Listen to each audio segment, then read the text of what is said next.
분담금 12배를 내지 않으면 주한미군을 철수하겠다. 트럼프의 최후 통첩에 전 세계가 얼어붙었습니다. 하지만 한국 대통령은 웃으며 네 글자를 던졌습니다. 얼마든지요. 워싱턴이 발칵 뒤집혔습니다. 그런데 가장 충격적인 일은 그 다음에 벌어졌습니다. 그 협박을 직접 설계한 미국 핵심 참모가 한국에 다녀온 뒤 자기 작품을 자기 손으로 부숴버린 겁니다. 그가 백악관에 보고한 숫자 30조 달러. 그 충격적인 전말을 지금 공개합니다. 시작하기 전 구독과 좋아요, 그리고 대한민국 화이팅 댓글로 한국을 응원해주세요. 그날 워싱턴이 뒤집혔습니다. 미 상원 군사위원회 지하 벙커급 회의실에 앉아있던 저는 CNN 속보 자막을 보는 순간 손에 들고 있던 커피잔을 그대로 테이블 위에 떨어뜨렸습니다. 뜨거운 커피가 서류 위로 쏟아졌지만 그따위 건 아무래도 좋았습니다. 화면 속 자막은 이렇게 적혀 있었습니다. 한국 대통령, 주한미군 철수에 얼마든지요 발언. 네 글자, 고작 네 글자였습니다. 하지만 그 네 글자가 73년간 이어져 온 한미동맹의 심장부를 정확히 관통했습니다. 잠시 1초만 시간을 내어주시겠습니까? 좋아요와 구독을 눌러주시면 더 많은 분들께 이 이야기를 전할 수 있습니다. 이 이야기의 결말은 아마 여러분의 상상을 완전히 뛰어넘을 겁니다. 저는 제임스 콜린스입니다. 미 상원 군사위원회에서 28년간 수석 전략보좌관으로 일해온 사람이죠. 한마디로 말해서 저는 미국의 군사 전략을 설계하는 사람이었고 아시아 동맹국 관리를 총괄하는 사람이었습니다. 그리고 한 가지 더, 이건 반드시 말씀드려야 하는데요. 바로 사흘 전 트럼프 대통령이 발표한 주한미군 방위비 분담금 12배 인상안. 그 안을 직접 설계한 장본인이 바로 접니다. 네, 맞습니다. 한국을 압박하기 위한 그 극단적인 숫자를 만들어낸 사람이 바로 저였습니다. 그런데 그 순간, 그러니까 한국 대통령이 얼마든지요라고 말한 그 순간, 저는 코웃음을 쳤습니다. 옆에 앉아있던 보좌관 네이선을 돌아보며 이렇게 말했죠. 허세야, 어디 얼마나 버티나 지켜보자고. 네이선도 고개를 끄덕이며 웃었습니다. 일주일이요. 아니, 닷새면 충분할 겁니다. 그때까지만 해도 저는 이 세상 누구보다 확신에 차 있었습니다. 한국은 반드시 무릎을 꿇을 것이라고, 과거에 항상 그래왔으니까 이번에도 결국 고개를 숙일 것이라고 말입니다. 하지만 그로부터 정확히 열흘 뒤, 저는 같은 회의실에서 전혀 다른 사람이 되어 있었습니다. 두 손이 부들부들 떨리는 상태로 보고서를 들고 서 있었죠. 그 보고서의 제목은 이랬습니다. 주한미군 철수 시 미국의 예상 손실 30조 달러. 그리고 그 보고서를 작성한 사람도 바로 저였습니다. 도대체 그 열흘 동안 무슨 일이 있었던 걸까요? 분담금 12배 인상안을 만든 사람이 왜 자기 작품을 자기 손으로 부수게 되었을까요? 모든 것은 아주 사소한 시작에서 비롯되었습니다. 트럼프 대통령의 로즈가든 기자회견, 바로 거기서부터 이야기를 시작해야 합니다. 그 아침 백악관 로즈가든의 장미들은 이슬에 젖어 있었지만 트럼프의 목소리는 사막처럼 건조했습니다. 미합 중국은 더 이상 한국의 자선 사업을 계속할 의사가 없다. 기자들의 카메라 셔터가 미친 듯이 터졌습니다. 저는 가든 뒤편 VIP석에 앉아 그 광경을 지켜보고 있었습니다. 가슴 속에 뜨거운 것이 차올랐죠. 솔직히 말하면 쾌감이었습니다. 제가 7개월간 밤을 새워 만든 시나리오가 마침내 현실이 되는 순간이었으니까요. 한국이 현행 분담금의 12배를 지불할 의향이 없다면 우리는 주한미군 전면 철수를 본격적으로 검토할 것이다. 12배. 한국이 매년 내던 1조 3천억 원을 15조 6천억 원으로 올리라는 요구였습니다. 불가능한 숫자라는 걸 저도 알고 있었습니다. 하지만 그게 핵심이었어요. 처음부터 터무니없는 숫자를 불러서 한국을 코너로 몰아넣고 그 다음 적당한 선에서 타협하게 만드는 것. 이건 협상이 아니라 굴복을 이끌어내기 위한 심리전이었습니다. 기자회견이 끝나자마자 저는 상원 군사위 회의실로 향했습니다. 거기엔 이미 한 사람이 기다리고 있었죠. 랜돌프 하워드 상원의원, 군사위원회 위원장이자 저희 직속 상관이며 30년간 저희 정치적 후견인이기도 한 사람이었습니다. 잘했어, 제임스. 하워드 의원은 두꺼운 시가에 불을 붙이며 입꼬리를 올렸습니다. 그 남자의 얼굴에는 마치 이미 이긴 게임의 결과를 확인하는 듯한 여유가 서려 있었죠. 12배 안을 관철시킨 건 자네의 공이야. 대통령도 자네 이름을 기억하게 될 거야. 저는 어깨를 펴며 대답했습니다. 한국은 선택의 여지가 없습니다.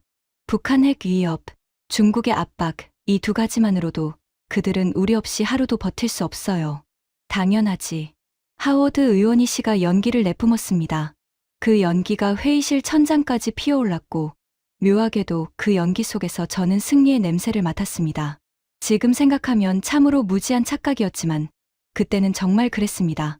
한국이 매년 우리한테 내는 돈이 얼마인 줄 아나? 고작 1조 3천억 원이야. 하워드 의원이 손가락으로 테이블을 두드렸습니다. 그 돈이면 오하이오에 자동차 공장 하나 겨우 짓는 수준이지. 근데 우리는 그 나라에 2만 8천 명의 병력을 주둔시키고 해구산을 제공하고 정보 자산을 공유하고 연합훈련에 매년 수십억 달러를 쏟아붓고 있어. 그는 시가를 재떨이에 세게 눌러끄며 말을 이었습니다. 미국이 한국의 ATM이 된 거야. 그리고 이제 그 ATM의 비밀번호를 바꿀 시간이 된 거지. 저는 진심으로 고개를 끄덕였습니다. 아니, 고개만 끄덕인 게 아니라 마음 깊은 곳에서부터 동의했습니다. 왜냐하면 저는 그렇게 교육받은 사람이었으니까요. 제 아버지 리처드 콜린스는 주한미군에서 18년간 복무한 대령이었습니다. 어릴 적 제가 기억하는 아버지는 언제나 군복 차림으로 서재에 앉아 계셨고 벽에는 태극기와 성조기가 나란히 걸려 있었습니다. 아버지는 저에게 종종 이런 말씀을 하셨어요. 제임스, 한국은 우리가 피로 지켜낸 나라다. 전쟁에서 폐허가 된 그 땅을 우리가 다시 일으켜 세웠지. 어린 저는 그 말을 고지곳대로 믿었습니다. 한국은 미국이 만든 나라이고 미국이 없으면 존재할 수 없는 나라라고 말이에요. 그 믿음은 대학을 거쳐 상원에 들어온 뒤에도 한 번도 흔들린 적이 없었습니다. 28년간 그 믿음 위에서 정책을 세우고 보고서를 쓰고 증언을 했습니다. 하지만 돌이켜보면 저는 한 번도 그 믿음을 검증해 본 적이 없었습니다. 한 번도요. 그날 오후 저는 브래드 밀러 국방부 예산차관보와 합동 브리핑을 준비했습니다. 밀러는 저와 다른 유형의 인간이었어요. 감정이라곤 눈꽃만큼도 없는 오직 스프레드시트와 예산표만 사랑하는 남자였죠. 그가 쓴 보고서 제목은 항상 똑같았습니다. 비용 대비 효율 분석. 동맹이든 전쟁이든 그에게는 전부 숫자 게임이었습니다. 콜린스, 숫자로만 보자면 답이 나왔어. 밀러가 노트북 화면을 돌려 보여줬습니다. 주한미군 연간 주둔 비용 약 50억 달러. 한국이 부담하는 직접 분담금 약 11억 달러. 미국 순지출 약 39억 달러. 이걸 12배로 올리면 우리 순지출이 제로가 되는 수준이야. 완벽하네. 저는 고개를 끄덕였습니다. 한국이 전액 부담하든가 아니면 우리가 떠나든가. 둘 중 하나야. 밀러의 눈이 차갑게 빛났습니다. 감정 빼고 숫자로만 얘기합시다. 답은 이미 나와 있잖아요. 그때 저는 밀러의 분석에 빠진 것이 무엇인지 전혀 몰랐습니다. 아니, 솔직히 말하면 알고 싶지 않았던 겁니다. 숫자 뒤에 가려진 진짜 진실을 말이에요. 미국이 한국에 주는 것만 계산하고 한국이 미국에 주는 것은 단 한 줄도 적지 않은 보고서. 그게 워싱턴의 표준이었고 저는 그 표준을 만들어낸 공범이었습니다. 트럼프의 발표 직후 워싱턴은 축제 분위기였습니다. 아니, 축제까지는 아니더라도 적어도 모든 분석가들은 한 가지 결론에 동의하고 있었죠. 한국은 일주일 안에 협상을 요청할 것이다. 이건 28년간의 경험에서 나온 확신이었습니다. 과거 방위비 협상 때마다 미국이 압박 카드를 꺼내들면 한국은 예외 없이 한두 달 안에 테이블로 돌아왔으니까요. 이번에는 아예 철군이라는 핵폭탄까지 꺼냈으니 일주일도 안 걸릴 거라 생각했습니다. 첫째 날이 지났습니다. 한국 청와대는 침묵했습니다. 국방부도 외교부도 아무런 공식 반응을 내놓지 않았습니다. 예상대로야. 내부 조율 중이겠지. 하워드 의원이 여유롭게 말했습니다. 둘째 날. 여전히 침묵이었습니다. 하지만 이상한 조짐이 보이기 시작했습니다. 한국 언론에서 자주국방 완성 로드맵이라든가 한국형 미사일 방어체계 실전 배치 가속 같은 기사들이 쏟아져 나오기 시작한 겁니다. 저게 뭐야? 네이선이 고개를 갸웃거렸습니다. 여론전이겠지. 국내 정치용이야. 실제로 저걸 할 수 있을 리가 없잖아. 저도 같은 생각이었습니다. 한국이 미국 없이 자주국방을 한다고? 북한의 핵미사일 앞에서, 중국의 군사적 압박 앞에서 웃기는 소리라고 생각했습니다. 그리고 운명의 셋째 날이 밝았습니다. 한국에서는 정례 국무회의가 열렸고 전 세계에 생중계되었습니다. 저는 상원 사무실에서 모니터를 켜고 실시간으로 지켜보고 있었죠. 화면 속 대통령은 강요들과 평온하게 대화를 나누고 있었습니다. 워싱턴의 살벌한 분위기와는 천지 차이인 마치 날씨 이야기를 하는 것 같은 편안한 모습이었죠. 그때 한 기자가 질문했습니다. 미국의 철군 위협에 대한 입장이 무엇이냐고요. 한국 대통령은 잠시 미소를 지었습니다. 그리고 마치 점심 메뉴를 고르듯 아무렇지도 않은 표정으로 입을 열었습니다. 얼마든지요. 그분들이 정말 떠날 수 있다면 말입니다. 저는 처음에 통역이 잘못된 줄 알았습니다. 영어 자막을 3번이나 다시 읽었죠. 하지만 틀림없었습니다. 한국 대통령은 방금 세계 최강대국의 위협 앞에서 마치 아이가 장난치는 것을 보는 어른처럼 코웃음에 가까운 여유를 보여준 겁니다. 전화기가 미친 듯이 울리기 시작했습니다. 하워드 의원실, 국방부, 국무부, 백악관 NSC까지 모든 곳에서 동시에 전화가 쏟아졌습니다. 방금 한국 대통령이 뭐라고 한 거야? 하워드 의원의 목소리가 수화기 너머로 쩌렁쩌렁 울렸습니다. 얼마든지요라고 했습니다. 의원님, 미쳤군. 완전히 미쳤어. 하워드 의원의 숨소리가 거칠어졌습니다. 허세야. 분명히 허세일 거야. 일주일만 기다려봐. 아니, 닷새. 닷새면 비공식 채널로 연락해 올 거야. 저도 같은 생각이었습니다. 반드시 그럴 거라고 확신했습니다. 하지만 넷째 날도, 다섯째 날도, 여섯째 날도 한국에서는 아무런 연락이 없었습니다. 비공식 채널도, 백채널도, 제3국을 통한 우회 접촉도 전무했습니다. 대신 한국에서 들려오는 뉴스는 점점 더 기괴해졌습니다. K방산 수출 목표 연 300억 달러로 상향 조정. 한국형 극초음속 미사일, 최종 시험 발사 성공. 자주국방 로드맵 확정. 5년 내 완전한 독자 방위체계 구축. 이건 굴복의 신호가 아니었습니다. 오히려 정반대였죠.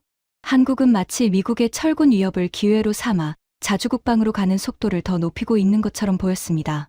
일주일째 되는 날, 하워드 의원의 안색이 달라졌습니다. 여유롭던 미소가 사라지고 그 자리를 초조함이 채우기 시작했죠. 콜린스. 그가 나지막이 불렀습니다. 시가를 문 입술이 미세하게 떨리고 있었습니다. 자네가 직접 가야겠어. 어디로 말입니까? 한국이지. 어딜 가겠나. 하워드 의원이 자리에서 일어섰습니다. 창밖으로 보이는 워싱턴 기념탑이 오후의 햇살을 받아 하얗게 빛나고 있었습니다. 가서 저들 속내를 파악해와. 진짜 배짱이 있는 건지 아니면 우리가 모르는 뒷거래를 준비하고 있는 건지 반드시 알아내야 해. 저는 주저없이 대답했습니다. 가서 한국이 무릎 꿇을 수밖에 없는 증거를 직접 가져오겠습니다. 지금도 그때의 제 목소리가 귀에 생생합니다. 얼마나 자신만만했는지, 얼마나 오만했는지. 저는 한국이라는 나라를 28년간 서류로만 봐왔습니다. 스프레드시트의 숫자로만, 보고서의 문장으로만, 회의실의 슬라이드로만 한국을 알고 있었습니다. 단 한 번도 진짜 한국을 본 적이 없었죠. 출발 전날 밤, 저는 서재에서 아버지의 유품 상자를 꺼냈습니다. 먼지가 쌓인 낡은 나무 상자 안에는 아버지가 주한미군 시절 모은 물건들이 들어 있었죠. 군번줄, 낡은 사진 몇 장, 그리고 봉투에 담긴 편지들. 저는 그것들을 대충 훑어보았습니다. 아버지의 사진 속에는 한국인 군인들과 함께 찍은 것이 많았는데 저는 그때까지 그 사진 속 한국인들의 얼굴을 한 번도 자세히 들여다본 적이 없었습니다. 한국에 가면 쓸모가 있을지도 모르겠군. 저는 상자를 캐리어 한 구석에 밀어 넣었습니다. 그때까지 그 상자 속에 제 인생을 바꿀 편지가 들어있다는 사실을 전혀 모른 채로 말입니다. 인천행 비행기에 올라탄 순간까지도 저희 머릿속에는 단 하나의 목표밖에 없었습니다. 한국이 미국 없이 못 산다는 증거를 가져와서 하워드 의원에게 바치자. 14시간의 비행 동안 저는 한국의 군사력 데이터, 경제 지표, 외교 분석 보고서를 돌려가며 읽었습니다. 모든 자료가 제 편이었습니다. 아니, 적어도 저에게는 그렇게 보였습니다. 한국의 GDP 대비 국방비 비율, 주한미군의 억제력 기여도, 한국군의 독자 작전 수행 능력 한계, 모든 숫자가 미국 없는 한국은 불가능하다는 결론을 가리키고 있었으니까요. 하지만 비행기가 인천국제공항 활주로에 내려앉는 순간 묘한 느낌이 들었습니다. 창밖으로 보이는 공항의 규모가 생각보다 훨씬 압도적이었거든요.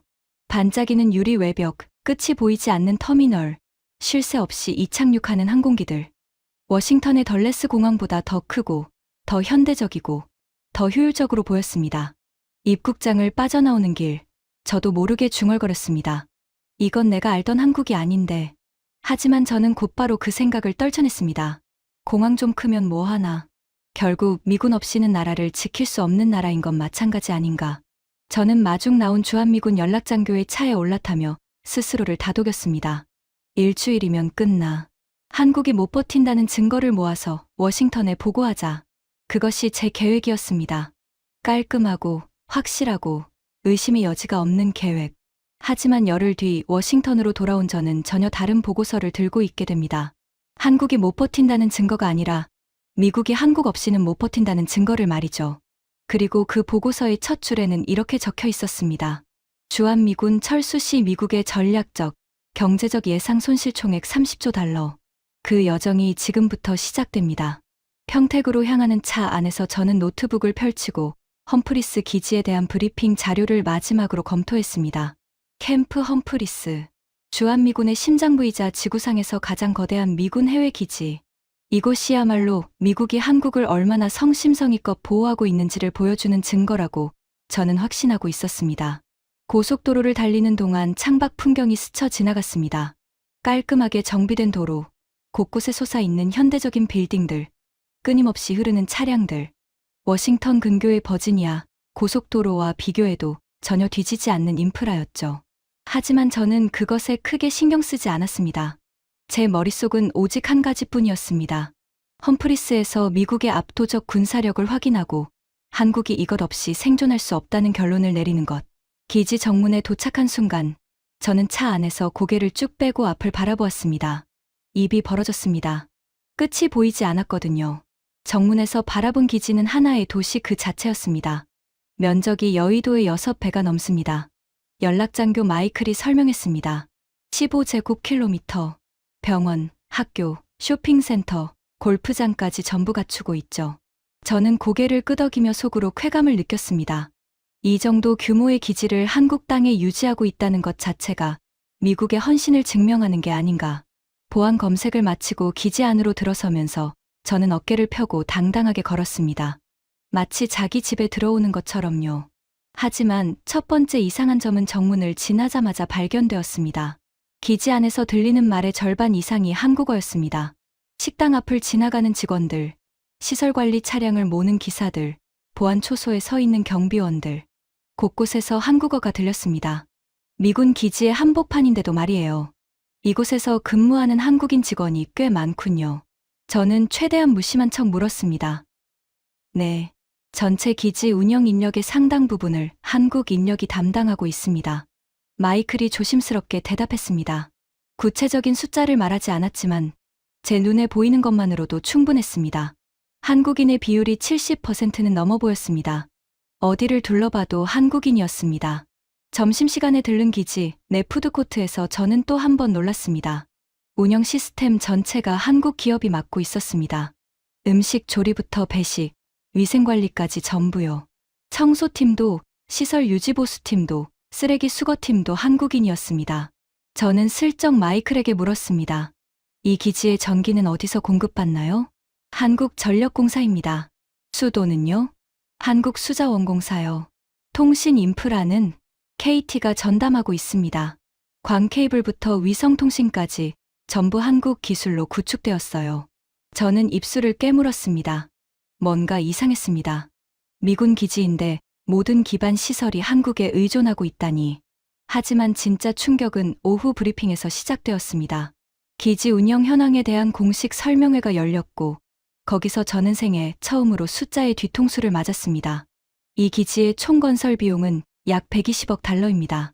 브리핑 담당자가 슬라이드를 넘기며 말했습니다. 그중 한국 측이 부담한 비율은 95%입니다. 저는 순간 숫자를 잘못 들은 줄 알았습니다. 잠깐, 95%라고요? 네, 약 114억 달러, 한화로 환산하면 약 18조 원에 해당합니다. 부지 제공, 건축비, 주민 이주 보상비, 환경영향평가 비용까지 모두 포함된 금액입니다. 저는 가져온 노트북을 급히 열었습니다. 밀러가 준 보고서를 다시 확인해봤습니다. 그 보고서 어디에도 이 숫자는 없었습니다. 한국이 기지 건설비의 95%를 냈다는 사실이 우리의 공식 분석에는 단 한 줄도 기록되어 있지 않았던 겁니다. 이건 뭡니까? 저는 마이클에게 낮은 목소리로 물었습니다. 얼굴이 붉어지는 것을 느낄 수 있었습니다. 사실입니다. 공개된 자료에도 나와 있는 내용이에요. 마이클이 조심스럽게 대답했습니다. 가슴이 철렁 내려앉았습니다. 하지만 저는 애써 평정심을 유지하려 했습니다. 기지 건설비야 한 번 내면 끝이니까. 운영비는 당연히 미국이 대부분 부담하고 있겠지. 그래야 말이 되니까. 하지만 다음 슬라이드가 제 기대를 완전히 산산조각냈습니다. 매년 기지 운영에 필요한 전기, 상하수도, 통신, 폐기물 처리, 시설 관리 비용 역시 대부분 한국이 부담하고 있었습니다. 특히 전기 요금은 한국 일반 산업용 전기 요금의 절반 수준에 불과한 특별 요금이 적용되고 있었고 그 차액만 해도 매년 수백억 원에 달했습니다. 미군 가족들을 위한 주택단지, 국제학교, 체육시설까지 모든 건설과 유지관리 비용도 한국 측이 분담하고 있습니다. 브리핑 담당자의 목소리가 멀게 느껴졌습니다. 저는 더 이상 슬라이드를 보고 있지 않았습니다. 머릿속에서 밀러의 보고서가 천천히 무너져 내리는 소리가 들렸습니다. 주한미군 연간 주둔 비용 50억 달러, 한국 부담 11억 달러, 미국 순지출 39억 달러. 그 보고서는 새빨간 거짓말이었습니다. 아니, 정확히 말하면 진실의 절반만 담은 사기였습니다.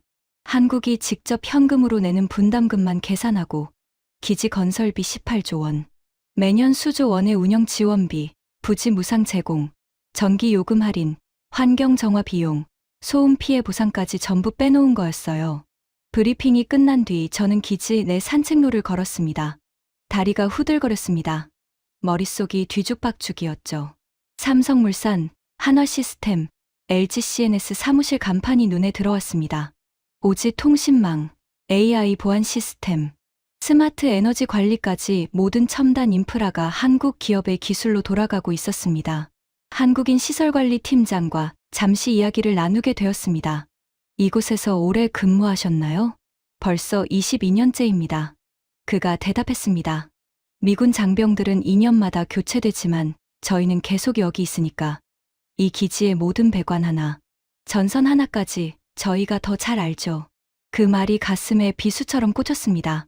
미국인보다 한국인이 미군 기지를 더 잘 알고 있다. 그 말은 곧 한국이 지원을 중단하는 순간 이 기지는 돌아가지 않는다는 뜻이었습니다. 그날 밤 숙소에서 저는 천장을 바라보며 생각했습니다. 우리가 한국에 갖다 바치고 있다고? 받는 쪽은 오히려 우리잖아. 하지만 저는 아직 인정할 준비가 되어 있지 않았습니다. 기지 하나의 사례로 전체를 판단할 수는 없으니까. 한국의 군사력 자체가 미국 없이는 아무것도 아니라는 건 변함없는 사실이니까. 저는 스스로에게 그렇게 말하며 억지로 눈을 감았습니다. 다음 날 아침, 저는 서울로 이동했습니다. 일정에는 국방부 산하 공개 전시관 방문과 마침 열리고 있던 국제방산 전시회 ADX 참관이 잡혀 있었습니다. 솔직히 말하면 저는 큰 기대를 하지 않았습니다. 한국 방산이라고 해봐야 미국 기술을 라이선스 생산하는 수준이라고 생각했거든요. 우리가 기술을 주고 한국이 조립해서 파는 것. 그게 제가 알고 있던 K방산의 전부였습니다. 공개 전시관에 들어서는 순간 저는 발걸음을 멈춰야 했습니다. 전시관 중앙에 K9 자주포의 실물 크기 모형이 서 있었습니다. 제가 놀란 건 그 크기가 아니었습니다. 모형 옆에 붙어있는 패널에 적힌 글자 때문이었습니다. K9 자주포, 세계 수출 1위, 현재 9개국 실전 배치, 세계 수출 1위, 자주포 시장에서 세계 1위를 한국이 차지하고 있다는 겁니다. 저는 패널 앞에서 한참을 서 있었습니다. 미국도, 독일도, 프랑스도 아닌 한국이 자주포 수출 세계 1위라니. 추가 주문이 계속 들어오고 있습니다. 안내원이 설명했습니다. 폴란드, 에스토니아, 노르웨이, 핀란드, 호주까지. 나토 주요 국가들이 K9을 선택했죠. 저는 고개를 돌려 다음 전시물로 향했습니다. KF-21 보람의 전투기의 모형이 서 있었습니다. 한국이 자체 개발한 4.5세대 전투기로 인도네시아와 공동 개발하는 프로젝트라는 설명이 붙어 있었습니다. 현재 몇 개국에서 도입을 검토하고 있습니까? 제가 물었습니다. 공식적으로 12개국 이상이 관심을 표명했습니다. 특히 동남아와 중동에서 문의가 많습니다.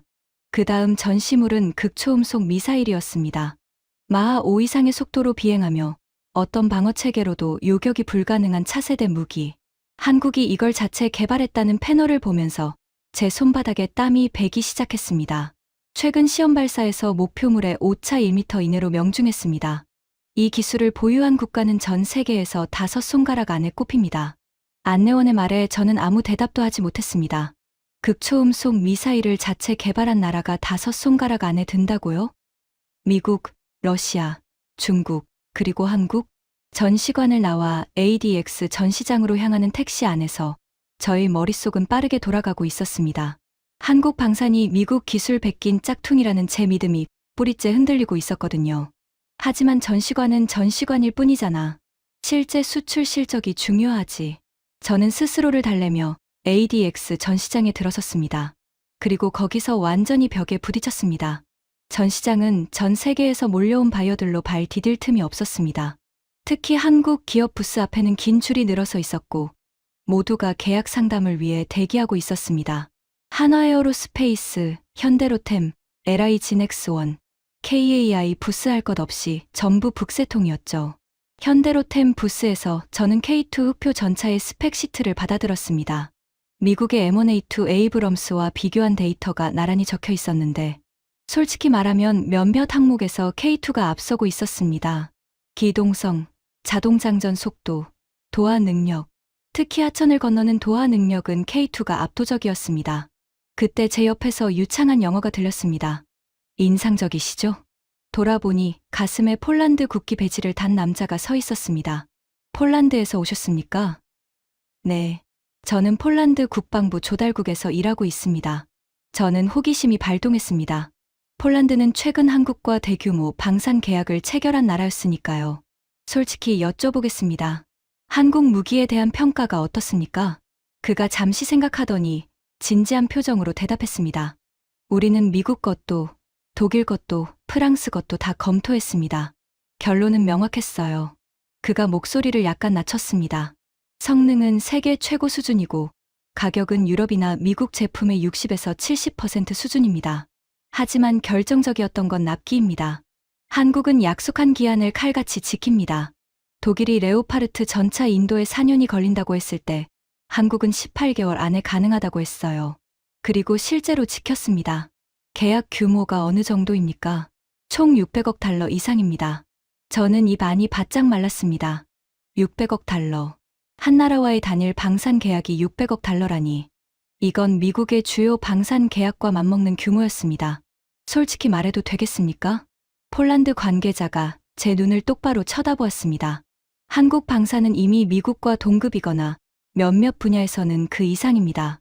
특히 포병과 장갑차 분야에서는 세계 최고라고 확신합니다. 저는 아무 말도 할 수 없었습니다. 그 자리에 서서 한참 동안 전시장의 북적이는 풍경을 바라보았습니다. 한국 기업 부스 앞에 줄 서 있는 40개국 이상의 바이어들. 이것이 제가 짝퉁이라고 비웃던 K방산의 현실이었습니다. 전시장을 나오면서 저는 스마트폰으로 최신 데이터를 검색했습니다. 한국의 방산 수출액은 지난해 200억 달러를 돌파하며 세계 5위권에 진입했습니다. 7년 전만 해도 35억 달러 수준이었다는 것을 감안하면 7년 만에 거의 6배가 뛴 겁니다. 이건 폭발적인 성장이라는 말로도 부족했습니다. 그날 밤 호텔로 돌아와 저는 하워드 의원에게 전화를 걸지 못했습니다. 뭐라고 보고해야 할지 모르겠더군요. 한국이 무릎 꿇을 증거를 가져오겠다고 큰 소리쳤는데 이틀 만에 발견한 건 정반대의 증거뿐이었으니까요. 침대에 누워 천장을 바라보며 저는 처음으로 불편한 질문을 스스로에게 던졌습니다. 내가 28년간 믿어온 것이 전부 틀린 건 아닐까? 서울에서의 일정을 마치고 저는 원래 계획에 없던 경유지를 추가했습니다. 도쿄였습니다. 주한미군 철수 논의가 한국뿐 아니라 일본에도 어떤 영향을 미치는지 확인해보고 싶었거든요. 솔직히 말하면 한국에서 받은 충격을 일본에서 상쇄할 수 있을 것이라는 기대도 있었습니다. 일본이라면 한국의 자주국방 능력을 콧방귀 낄 것이고 그러면 제 편견이 완전히 틀린 건 아니라는 위안이라도 얻을 수 있을 테니까요. 나리타 공항에 내려 도쿄 시내로 향하면서 저는 오래전 인연인 일본 방위성전 간부 와타나베 게니치에게 연락을 취했습니다. 그는 방위정책국에서 30년간 일하다 퇴직한 베테랑으로 동아시아 안보 문제에서는 일본 최고의 전문가 중 한 명이었습니다. 저녁 식사 자리가 마련되었습니다. 도쿄 아카사카의 한 고급 이자카야 개인실에서 우리는 마주 앉았습니다. 와타나베는 머리가 반쯤 새고 안경 너머로 날카로운 눈빛을 보내는 사람이었죠. 그는 첫 마디부터 제 예상을 완전히 벗어났습니다. 콜린스 상. 솔직히 말씀드리겠습니다. 와타나베가 사케잔을 내려놓으며 말했습니다. 주한미군 철수 논의가 나온 순간 도쿄의 관저에는 비상등이 켜졌습니다. 비상등이요? 네. 한국 대통령이 얼마든지요라고 말했을 때 솔직히 일본은 한국보다 더 당황했습니다. 저는 의외라는 표정을 지었습니다. 한국의 문제가 왜 일본의 비상이 됩니까? 와타나베가 잠시 침묵했습니다. 그리고 아주 나지막한 목소리로 제 인생에서 가장 충격적인 문장 중 하나를 내뱉었습니다. 한국은 미군이 떠나도 스스로 살아남을 수 있습니다. 하지만 일본은 그렇지 못합니다.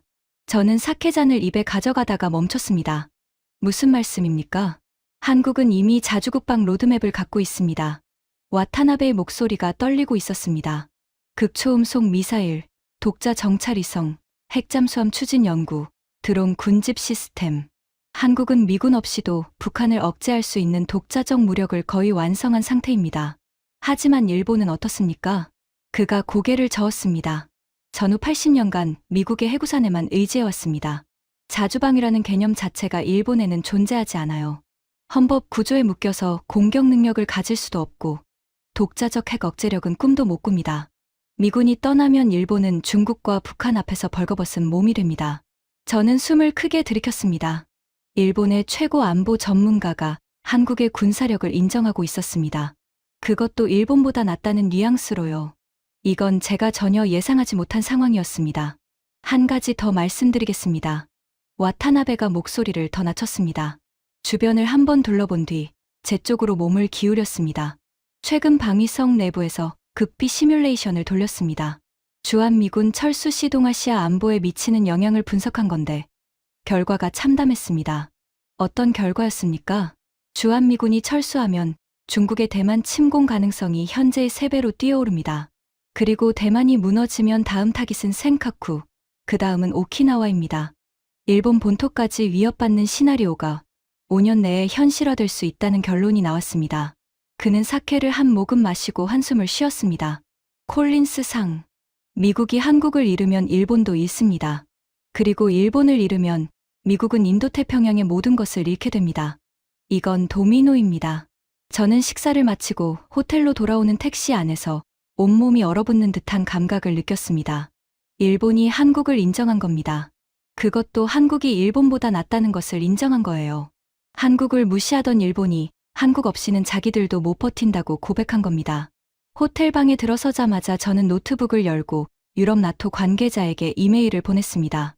영국 국방부에서 아시아 태평양 전략을 담당하는 옛 동료 토마스 캠벨이었죠. 답장은 2시간 만에 왔습니다. 제임스, 자네가 무슨 생각을 하고 있는지 짐작이 가네. 한 가지만 말해주지. K방산이 없으면 동유럽 방어선은 3년 안에 무너진다. 폴란드에 K2 전차와 K9 자주포가 들어간 건 가격 때문만이 아니야. 성능이 우리 것보다 나으니까 간 거야. 그리고 지금 노르웨이, 루마니아, 에스토니아가 줄을 서 있어. 한국이 지금 나토의 군수 창고가 되어가고 있다는 걸 워싱턴은 모르고 있나? 저는 노트북을 덮었습니다. 손이 떨리고 있었습니다. 일본도 인정하고 유럽도 인정하고 있었습니다. 한국의 군사력을 무시하고 있는 건 오직 워싱턴뿐이었습니다. 아니, 워싱턴 전체가 아니라 정확히 말하면 저와 하워드 의원, 그리고 밀러 같은 사람들뿐이었죠. 도쿄에서 다시 서울로 돌아온 저는 더 이상 한국이 못 버틴다는 증거를 찾으러 온 사람이 아니었습니다. 제가 찾고 싶었던 건 진실이었습니다. 한국 대통령이 얼마든지요라고 말할 수 있었던 진짜 배경이 무엇인지, 그 자신감의 근원이 대체 어디에 있는 건지를 말이에요. 마침 한국 국회에서 공개 청문회가 열린다는 소식을 접했습니다. 주제는 주한미군 철수 시나리오 대응과 자주국방 로드맵이었습니다. 외국인 참관이 가능하다는 연락을 받고 저는 즉시 여의도로 향했습니다. 국회 회의장에 들어서는 순간 저는 분위기에 다시 한번 놀랐습니다. 워싱턴이었다면 이런 주제의 청문회는 장례식장 같은 분위기가 됐을 겁니다. 하지만 한국 국회의원들과 전문가들은 놀라울 정도로 차분하고 자신감에 차 있었습니다. 첫 번째 증인으로 나선 국방 전문가의 말이 제 뇌리에 박혔습니다. 주한미군 철수가 위협이 되느냐고요? 그가 마이크를 잡고 청중을 둘러보았습니다. 솔직히 말씀드리면 저는 전혀 아니라고 봅니다. 오히려 우리가 완전한 자주국방을 실현할 역사적 전환점이 될 수 있다고 확신합니다. 그의 목소리에는 조금의 흔들림도 없었습니다. 이어지는 발표는 저를 더욱 경악하게 만들었습니다. 글로벌 파이어파워 지수 기준으로 한국의 군사력은 세계 5위입니다.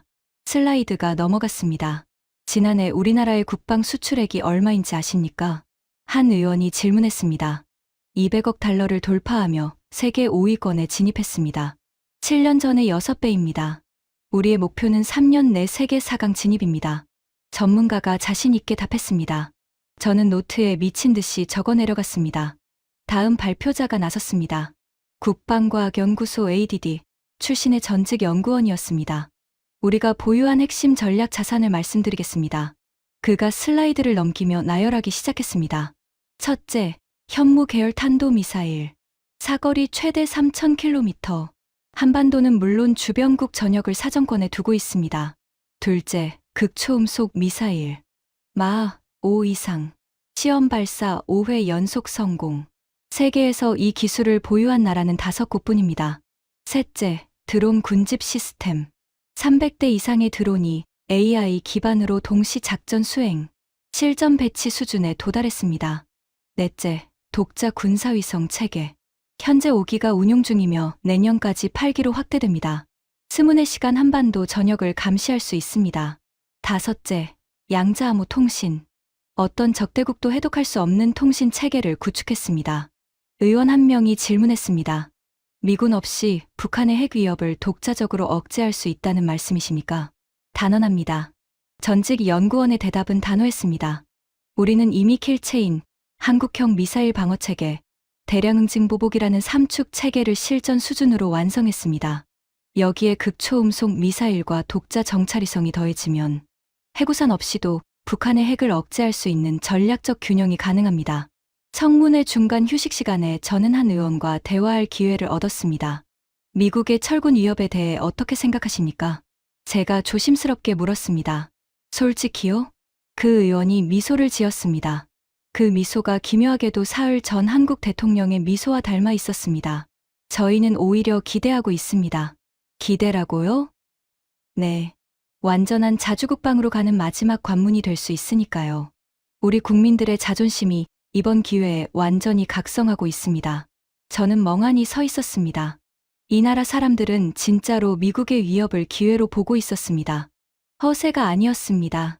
그들의 눈에서 익히는 것은 두려움이 아니라 결이었습니다.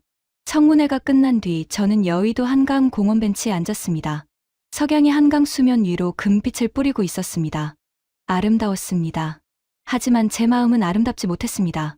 저는 28년간 한국을 미국이 보호해야 할 약소국으로 취급해왔습니다. 분담금을 12배로 올려서 한국의 코를 납작하게 만드는 전략을 짰습니다. 한국을 ATM이라 부르며 비웃었습니다. 하지만 눈앞의 현실은 제가 아는 한국이 아니었습니다. 이 나라는 이미 스스로를 지킬 수 있었습니다. 아니, 다른 나라까지 도울 수 있는 군사 강국이 되어 있었습니다. 미국이 4년 걸리는 무기 납품을 18개월에 해치우는 나라. 나토의 군수 창고가 되어가고 있는 나라. 극초음속 미사일을 자체 개발한 나라. 이런 나라에게 무릎을 꿇으라고 협박했다니. 내가 28년간 뭘 보고 있었던 거지? 저는 한강을 바라보며 나지막이 중얼거렸습니다.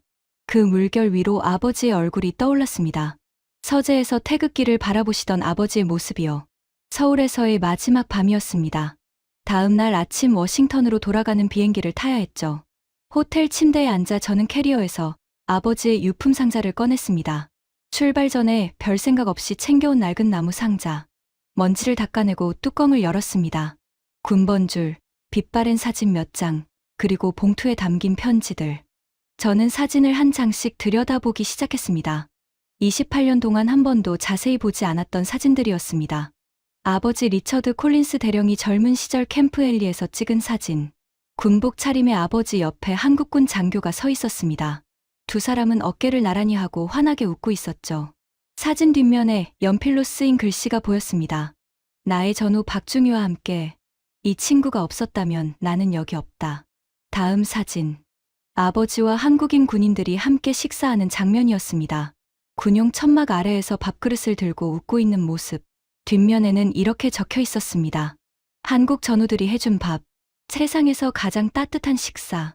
저는 가슴이 먹먹해지기 시작했습니다.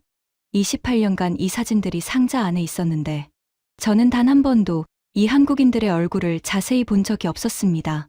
그들은 아버지의 전우였고 아버지의 목숨을 구한 사람들이었는데 말이에요. 그리고 상자 맨 아래에서 봉투 하나를 발견했습니다. 아버지가 돌아가시기 전 마지막으로 쓰신 편지였습니다. 겉봉에 제임스에게라고 적혀 있었습니다. 저는 그 편지의 존재를 알고 있었지만 한 번도 열어보지 않았습니다. 아버지와의 관계가 좋지 않았거든요. 아버지는 제가 한국 관련 강경 정책을 주도하는 것을 마음에 들어하지 않으셨고 저는 그런 아버지가 시대에 뒤떨어진 감상주의자라고 생각했습니다. 떨리는 손으로 봉투를 뜯었습니다. 아버지의 필체가 눈에 들어왔습니다. 말년의 파킨슨 증상으로 손이 떨리셨기 때문에 글씨가 비뚤비뚤했지만 한 글자 한 글자에 힘이 담겨 있었습니다. 제임스에게. 이 편지를 읽고 있다면 나는 이미 이 세상에 없겠구나. 하고 싶은 말이 많지만 오늘은 한 가지만 쓰마. 나는 한국에서 18년을 보냈다. 그 18년 동안 나는 한국이 우리가 지켜주는 나라라고 믿었단다. 하지만 퇴역 후 한참이 지나서야 깨달았다. 진실은 정반대였어. 한국이 우리를 지켜주고 있었다는 것을. 저는 숨이 멎는 듯한 느낌이 들었습니다. 아버지가 이런 생각을 하고 계셨다니. 편지는 계속되었습니다. 내가 캠프 헬리에 있을 때 기지의 모든 것을 한국이 책임지고 있었다. 전기도, 물도, 음식도, 건물도. 우리 미군은 그저 와서 살기만 하면 됐어. 그때 나의 전우 박중희가 이런 말을 했단다. 콜린스 대령, 우리가 이렇게 하는 건 당신들이 강해서가 아니라 당신들이 우리의 친구이기 때문입니다. 친구를 위해서라면 이 정도는 당연한 거죠. 그 말을 들었을 때 나는 부끄러웠다. 우리는 그들을 보호 대상으로만 봤지 한 번도 동등한 친구로 본 적이 없었으니까. 편지의 다음 부분에서 저는 눈물이 터져 나왔습니다. 제임스, 나는 내가 상원에서 하는 일을 알고 있단다. 한국을 압박하는 정책을 만들고 있다는 것도 알아. 아들아, 제발 부탁한다. 한국을 한 번이라도 직접 가서 봐라. 서류로만 보지 말고 직접 그 땅을 밟아봐라. 그러면 내가 얼마나 큰 실수를 하고 있는지 알게 될 거다. 진정한 동맹은 돈으로 사는 게 아니란다. 진정한 동맹은 서로를 존중할 때 비로소 시작되는 거야. 만약 한쪽이 일방적으로 갑질을 한다면 그건 동맹이 아니라 착취란다. 아들아, 한국 사람들은 은혜를 아는 민족이다. 우리가 그들을 존중하면 그들은 100배로 갚아줄 거야. 하지만 우리가 그들을 무시하면 언젠가 우리가 후회하게 될 날이 반드시 온다. 그날이 오기 전에 내가 깨닫기를 간절히 바란다. 사랑하는 아버지가. 편지를 다 읽고 나서 한참 동안 아무것도 할 수 없었습니다. 호텔 침대에 앉은 채로 눈물만 흘렸습니다. 아버지는 알고 계셨습니다. 제가 28년간 몰랐던 진실을 아버지는 이미 오래전부터 알고 계셨던 겁니다. 한국이 우리를 지켜주고 있었다는 것을. 아버지의 그 한 문장이 제 가슴을 관통했습니다. 험프리스에서 본 것, K방산 전시장에서 본 것, 와타나베에게 들은 것, 국회 청문회에서 본 것. 모든 조각들이 아버지의 편지 위에서 하나로 맞춰졌습니다. 한국은 미국 없이 못 사는 나라가 아니었습니다. 오히려 미국이 한국 없이 못 사는 거였습니다. 기지 건설비 95%를 부담하고 운영비를 대고 전기와 통신을 제공하고 심지어 미군 자녀들의 학교까지 지원하면서도 한마디 불평 없이 묵묵히 동맹을 지켜온 나라. 그런 나라에게 우리가 한 일이 뭡니까? 분담금 12배 인상, 무릎을 꿇으라는 협박, ATM 취급. 죄송합니다, 아버지. 저는 편지를 가슴에 꼭 안고 말했습니다. 제가 틀렸습니다. 28년간 완전히 틀렸습니다. 그날 밤 저는 결심했습니다.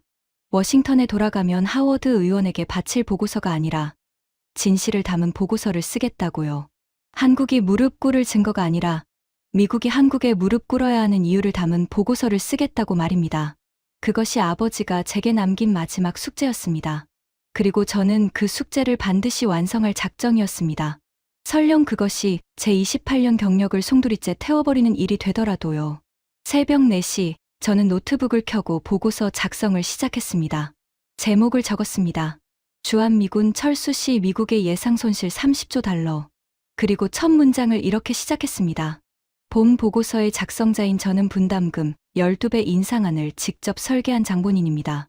그리고 오늘 그것이 미국 역사상 가장 어리석은 자충수였음을 증언합니다. 손끝이 떨렸습니다. 하지만 마음은 28년 만에 처음으로 맑았습니다.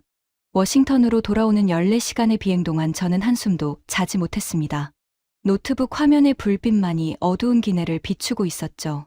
보고서를 쓰고 지우고 다시 쓰기를 반복했습니다. 한 문장 한 문장에 제 28년 경력의 무게가 실려 있었습니다.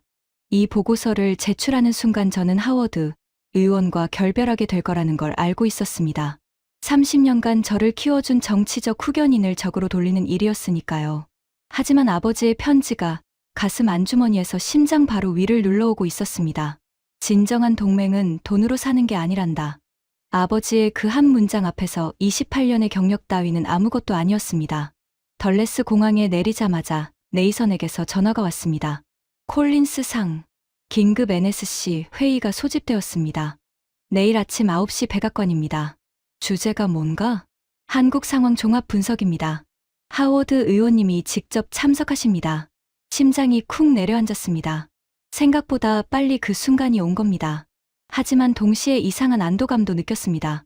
더 이상 미룰 수 없다는 것이 오히려 마음을 편하게 만들었달까요. 다음 날 아침, 백악관 지하 상황실. 저는 보고서 파일을 가슴에 안고 회의실 문을 열었습니다. 안에는 이미 핵심 인사들이 모두 자리하고 있었죠. 국방부 장관, 국무부 차관, 국가안보보좌관, 합참의장. 그리고 맞은편 상석에 팔짱을 끼고 앉아있는 하워드 의원. 그 옆에 밀러가 노트북을 펼치고 앉아 있었습니다. 하워드 의원이 저를 보자마자 입을 열었습니다. 콜린스, 한국에서 뭘 가져왔나? 저들이 무릎 꿇을 준비가 됐다는 좋은 소식이겠지. 회의실 안의 모든 시선이 저에게 쏠렸습니다. 저는 깊은 숨을 들이쉬었습니다. 손끝이 차가웠지만 마음은 뜨거웠습니다. 의원님, 그리고 여기 계신 모든 분들. 저는 보고서를 테이블 위에 올려놓았습니다. 저는 한국이 무릎 꿇을 증거를 가지고 오지 못했습니다. 하워드 의원의 눈썹이 꿈틀거렸습니다. 대신 이것을 가져왔습니다. 저는 보고서의 표지를 펼쳤습니다. 프로젝터에 제목이 떴습니다. 주한미군 철수 시 미국의 예상 손실 30조 달러. 회의실이 순간 얼어붙었습니다. 뭐라고? 하워드 의원이 자리에서 벌떡 일어섰습니다. 얼굴이 시뻘겋게 달아올라 있었습니다. 콜린스, 자네 지금 뭘 하는 거야? 진실을 말씀드리는 겁니다. 의원님, 저는 시선을 피하지 않았습니다. 저는 이 자리에서 분담금 12배 인상안이 미국 역사상 가장 어리석은 자충수였음을 증언하겠습니다. 그리고 그 안을 직접 설계한 장본인으로서 그 책임을 지겠습니다. 하워드 의원의 주먹이 테이블을 내리쳤습니다. 물컵이 튀어올랐죠. 자네가 한국한테 세뇌당한 거야. 고작 열을 갔다 와서 28년을 뒤집겠다고? 세뇌가 아닙니다. 눈을 뜬 겁니다. 저는 담담하게 대답하고 슬라이드를 넘겼습니다. 먼저 캠프 험프리스입니다. 총 건설비 120억 달러 중 한국이 부담한 비율은 95%입니다. 약 18조 원. 매년 운영비 역시 전기, 통신, 수도, 시설관리 모두 한국이 부담하고 있습니다. 밀러가 끼어들었습니다. 잠깐, 그건 직접 분담금에 포함되지 않는 항목이야. 바로 그게 문제입니다. 저는 밀러를 똑바로 쳐다보았습니다. 우리의 분석은 한국이 현금으로 내는 직접 분담금만 계산했습니다. 기지 건설비 18조 원, 매년 수조 원의 운영 지원, 부지 무상 제공, 전기 요금 보조, 환경 정화 비용, 소음 피해 보상. 이 모든 것을 의도적으로 빠뜨린 겁니다. 감정을 빼고 숫자로만 보자고 하셨죠? 좋습니다. 진짜 숫자를 보여드리겠습니다. 저는 슬라이드를 넘겼습니다. 한국이 미국을 위해 부담하는 총비용, 직접 분담금 포함 연간 약 7조 원. 이것은 우리가 요구한 12배 인상 금액의 절반에 해당합니다. 그들은 이미 엄청난 금액을 내고 있었던 겁니다. 우리가 몰랐을 뿐이죠. 아니, 알려고 하지 않았을 뿐입니다. 밀러의 얼굴에서 핏기가 빠져나가기 시작했습니다. 다음은 K방산입니다. 슬라이드가 바뀌었습니다. 한국의 방산 수출액은 작년 200억 달러를 돌파했습니다. 세계 5위입니다. 7년 전의 6배입니다. K9 자주포는 세계 수출 1위. 폴란드 한 나라와만 600억 달러 규모의 계약을 체결했습니다. 합참 의장이 몸을 앞으로 기울였습니다. 그 수치가 정확한 건가? 공개된 자료입니다. 확인 가능합니다. 저는 다음 슬라이드로 넘어갔습니다. 극초음속 미사일. 한국이 자체 개발했습니다. 시험 발사 5회 연속 성공. 마하 5 이상. 이 기술을 가진 나라는 전 세계에 5곳뿐입니다. 드론 군집 시스템은 300대 이상 동시 작전이 가능하며 실전 배치 수준입니다. 독자 군사위성 5기 운용 중이고 내년까지 8기로 확대됩니다. 국방부 장관이 안경을 고쳤으며 물었습니다. 그렇다면 한국은 미군 없이도 독자 방위가 가능하다는 말인가? 그렇습니다. 이미 가능합니다. 저는 단호하게 대답했습니다. 그리고 이것이 핵심입니다. 저는 가장 중요한 슬라이드를 띄웠습니다. 붉은 글씨로 적힌 숫자가 화면을 가득 채웠습니다. 주한미군 철수 시 미국의 예상 손실. 랜드연구소와 의회예산처 모델을 기반으로 제가 직접 산출한 수치입니다. 첫째, 인도태평양 전략 거점 상실. 중국 견제의 최전선을 잃습니다. 이로 인한 군사적 재배치 비용만 연간 800억 달러. 둘째, 대만 침공 가능성 3배 증가. 대만이 무너지면 세계 반도체 공급망 붕괴. 경제적 파급 효과 최소 10조 달러. 셋째, 일본 방위 부담 급증. 일본이 독자 방위 체계를 구축하려면 최소 15년. 비용은 미국이 상당 부분 떠안아야 합니다. 넷째, K방산 협력 단절. 현재 미국 본토 일부 기지에도 한국산 통신 장비와 방공 시스템 부품이 공급되고 있습니다. 이것이 끊기면 우리 기지 운영에도 차질이 생깁니다. 다섯째, 동맹 신뢰도 붕괴. 한국을 버리면 나머지 동맹국들도 미국을 신뢰하지 않게 됩니다. 나토 결속력 약화, 중동 동맹 이탈. 이것의 비용은 산출 불가능합니다. 총합, 향후 10년간 전략적, 경제적 손실 총액, 최소 30조 달러. 회의실이 죽은 듯이 고요해졌습니다. 30조 달러. 그 숫자의 무게가 방 안에 있는 모든 사람의 어깨를 짓누르는 듯했습니다. 하워드 의원이 이를 악물었습니다. 콜린스, 자네 지금 자기가 만든 정책을 자기가 부수겠다는 거야? 네, 그렇습니다. 저는 눈을 피하지 않았습니다. 왜냐하면 그것이 틀렸으니까요. 저는 28년간 한국을 서류로만 봤습니다. 단 한 번도 직접 확인하지 않은 편견 위에서 정책을 만들었습니다. 그리고 그 정책이 미국에 30조 달러의 손실을 가져올 수 있는 재앙이라는 것을 이제야 깨달았습니다. 하워드 의원의 얼굴이 분노로 일그러졌습니다. 30년간 키워준 부하가 자기 앞에서 반기를 들었으니까요. 자네 경력이 끝났어. 알고 있겠지? 알고 있습니다. 저는 담담하게 대답했습니다. 하지만 제 경력보다 이 나라의 미래가 더 중요합니다. 바로 그때 국가안보보좌관이 입을 열었습니다. 회의 내내 침묵하던 사람이었죠. 잠깐, 콜린스의 보고서를 좀 더 자세히 들어봅시다. 하워드 의원이 항의하려 했지만 국방부 장관이 손을 들어 막았습니다. 하워드 의원, 30조 달러라는 숫자가 나온 이상 무시할 수는 없습니다. 그 순간 밀러가 나지막이 말했습니다. 회의 내내 노트북만 들여다보던 그 숫자의 남자가요.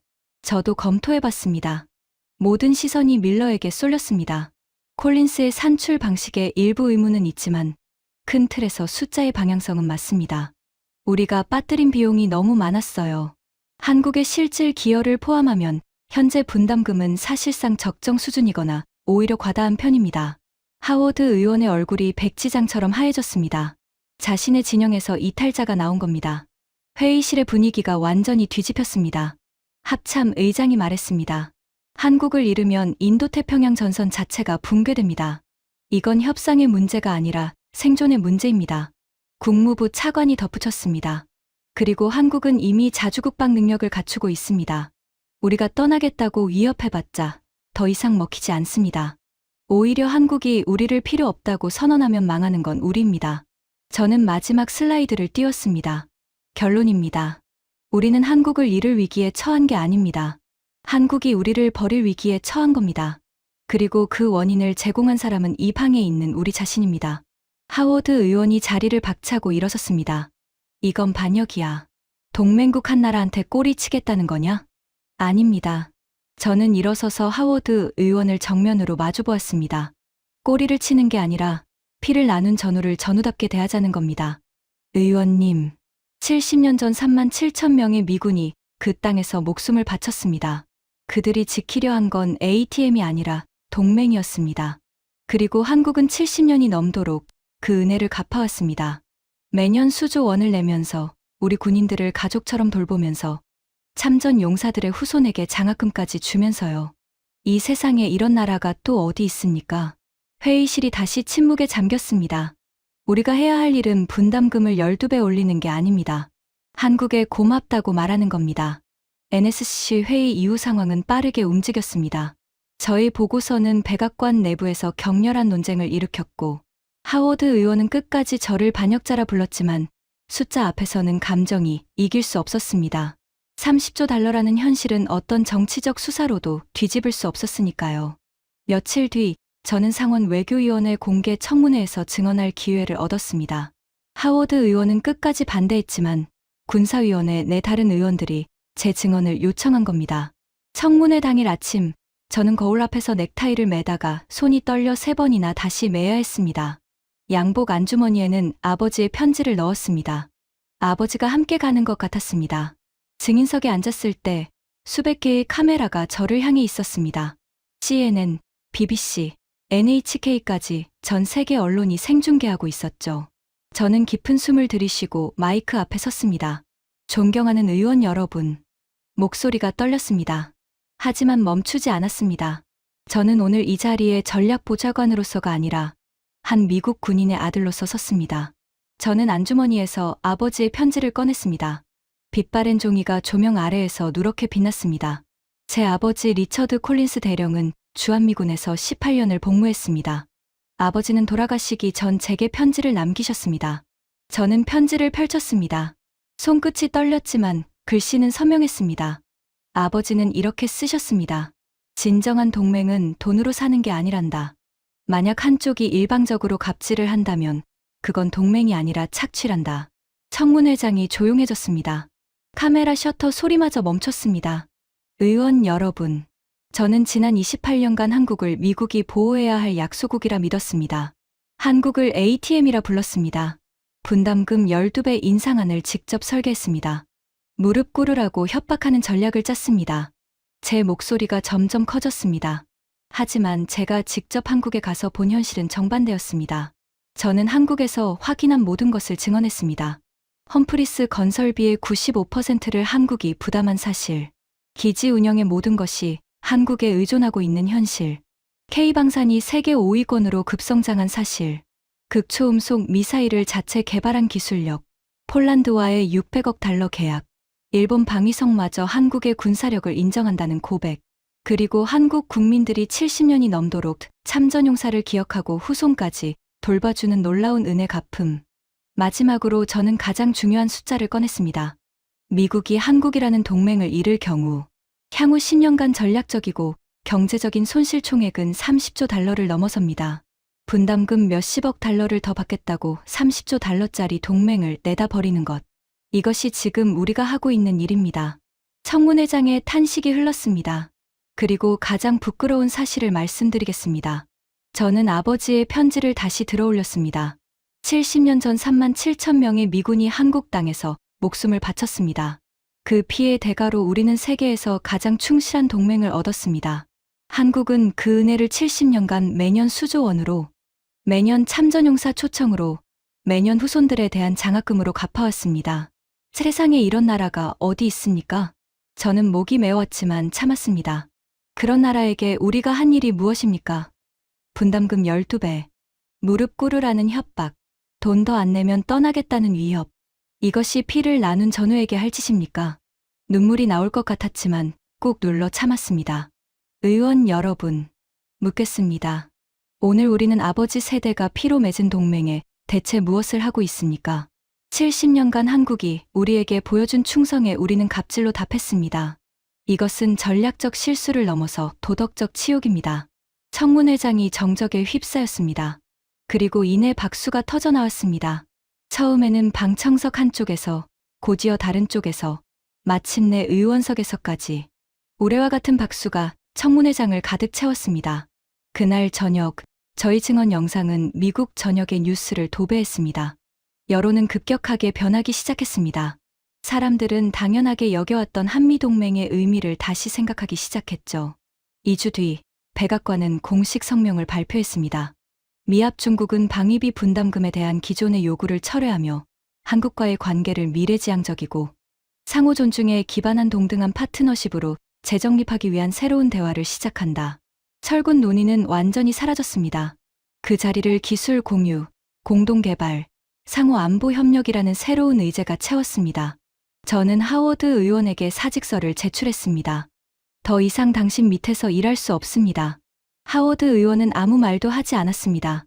다만 시가에 불을 붙이는 그의 손끝이 떨리고 있었습니다. 사직 후 저는 한 가지 일을 더 하기 위해 다시 비행기에 올랐습니다. 목적지는 부산이었습니다. 부산 유엔기념공원. 한국전쟁에서 전사한 유엔군 장병들이 잠들어 있는 곳입니다. 16개국 2,300여 명의 이름이 새겨진 묘비들이 질서정연하게 늘어서 있었습니다. 저는 미군 묘역 앞에 서서 아버지의 편지를 꺼냈습니다. 빛바랜 종이 위에 비뚤비뚤한 글씨가 부산의 바닷바람에 살랑거렸습니다. 묘비 앞에 편지를 내려놓으며 나지막이 말했습니다. 아버지, 약속을 지켰습니다. 늦었지만 눈을 떴습니다. 해설사가 다가와 조용히 말했습니다. 매년 한국 정부에서 참전용사 후손분들을 초청합니다. 항공료, 숙박, 의료비까지 전부 무료로 지원해드리고 있어요. 70년이 넘었는데 아직도요? 네. 한 해도 빠진 적 없습니다. 올해도 300분 이상 오셨습니다. 저는 그 자리에서 한참을 서 있었습니다. 70년이 넘도록 은혜를 갚고 있는 나라, 참전용사의 후손에게까지 장학금을 주는 나라, 그런 나라에게 우리가 했던 일이 너무나 부끄러웠습니다. 기념공원을 나서면서 저는 입구의 방명록에 한 줄을 적었습니다.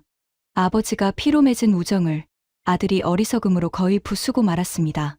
이제 다시 시작하겠습니다. 진정한 전우로서. 제임스 콜린스. 돌아오는 길, 택시 창밖으로 부산의 야경이 보였습니다. 75년 전 폐허였던 이 도시가 지금은 눈부시게 빛나고 있었습니다. 이 빛을 만든 건 미국이 아니었습니다. 한국 사람들이 스스로의 힘으로 만들어낸 기적이었습니다. 이 이야기는 단순한 외교 뒷이야기가 아닙니다. 저는 이 경험을 통해 우리 모두에게 적용되는 깊은 교훈을 얻었습니다. 첫째, 오래된 믿음이라고 해서 반드시 진실은 아닙니다. 저는 28년간 한 번도 의심하지 않은 편견 위에서 살았습니다. 한국은 미국이 지켜주는 나라라는 그 믿음을 단 한 번도 검증하지 않았습니다. 하지만 직접 눈으로 확인한 현실은 정반대였습니다. 우리 모두는 자기가 믿고 있는 것을 가끔은 의심해 볼 필요가 있습니다.